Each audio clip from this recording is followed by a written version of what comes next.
All right, so now that I've introduced the topic of paywalls, I'm going to explore a couple alternatives that I've thought up that I think are worth exploring. Oh.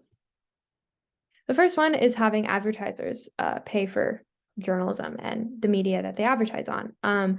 So this is a way that a lot of publications get their funding nowadays or I guess always, is through advertisers. As advertisers will pay to have their content, their ads in your publication.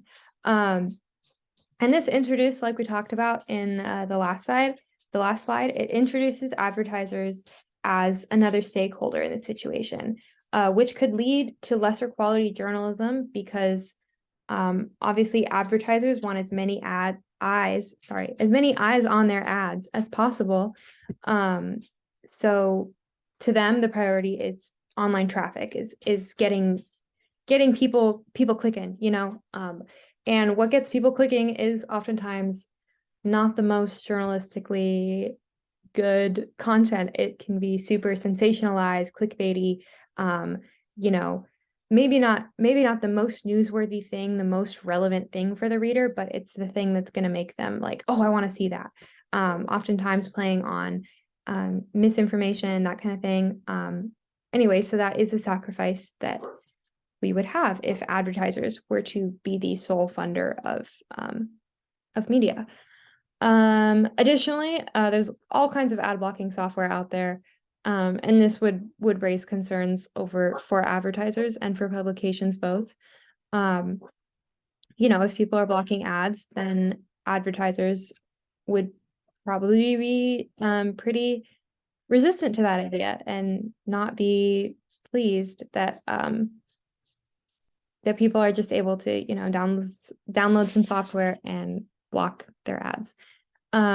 Additionally, this is just me. I think ads are super duper annoying. I find it incredibly distracting when you're like reading through a news article or some piece of online information and there's a banner ad at the top of the screens, two at the side, a video playing here, a pop-up. Like, it can get really bad. Obviously, this picture here is a little bit of an exaggeration over what it's like today, but this is not far off, in my opinion. So this is not a universe that I want to live in, where every time you click on a headline, you get bombarded with ads like this. The next one is having the government fund journalism. So in this situation, in this alternative, taxes would fund the media, so journalism would be state funded and therefore state ran, because if the government is paying for something, they obviously get to have their little hands in it and get a say over what is published, in what way it's framed, that kind of thing. And that introduces a lot of danger, in my opinion, as one of our main functions of journalism in a democracy is to be the watchdog for politics and the government. But if the government is paying us as journalists, then we're no longer independent and we're no longer to serve this role. And then who is, nobody.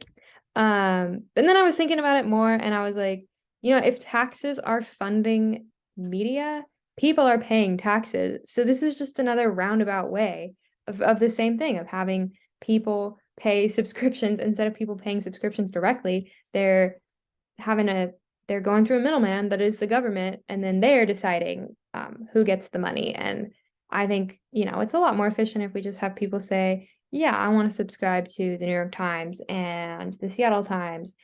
And that's all I need. And then another person saying, well, I need the Wall Street Journal and I need the Spokesman Review to subscribe to. And that just makes a lot more sense than having this third party kind of controlling the funding.